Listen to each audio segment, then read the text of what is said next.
আসসালামু আলাইকুম। আশা করছি তোমরা সবাই অনেক ভালো আছো।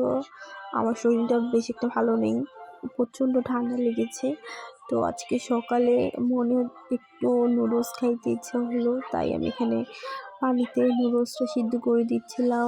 অল্প একটু লবণ দিয়ে সিদ্ধ করে নিচ্ছিলাম যে একটু নুডলস রান্না করে খাই। তো তাই এখানে আমি ছেঁকে নিচ্ছি নুডলসগুলো। খুব সুন্দরভাবে নুডলসগুলো সিদ্ধ হয়ে গেছে। একটু হালকা পানি দিয়ে দিচ্ছি। আর এখানে আমার পেঁয়াজটা প্রায় ভাজা হয়ে গেছে। তো আমি এখন একটা ডিম ছেড়ে দিব। তো ডিমটা আমি খুব ভালোভাবে ভেজে নিচ্ছিলাম। এই পর্যায়ে একটু মশলা দিয়ে দিচ্ছি। ম্যাগি মশলাটা স্বাদই আলাদা। তো নুডলসটা এখন দিয়ে দিব। তো নুডলসটা নিয়ে নিচ্ছিলাম। খুব ভালোভাবে ভেজে নিতে হবে। একটু কড়া করে ভাজলে নুডলসটা খুব মজা লাগে আমার কাছে খেতে। জানি না তোমরা কীভাবে খাও। তো আমার নুডলসটা হয়ে গেছে। এখানে একটু নুডলসটা ঢেলে নিচ্ছিলাম।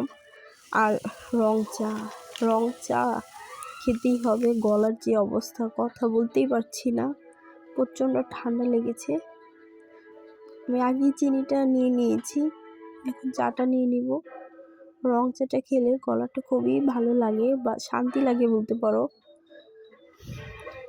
তো আমি চা খাচ্ছিলাম, রং চা। গলার অবস্থা খুবই খারাপ, তোমরা শুনতেই পাচ্ছ যে গলাটা খুবই খারাপ হয়ে রয়েছে।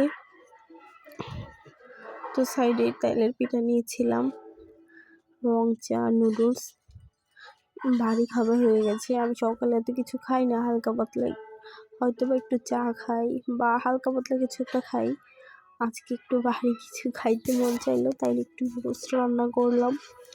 আর সাথে পিঠা ছিল, তো পিঠাটা গরম করে নিয়েছিলাম।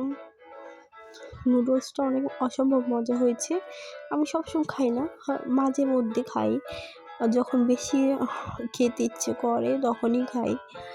আজকে অনেক খেতে ইচ্ছে করেছিল, তাই নুডলসটা বানিয়ে নিয়েছি।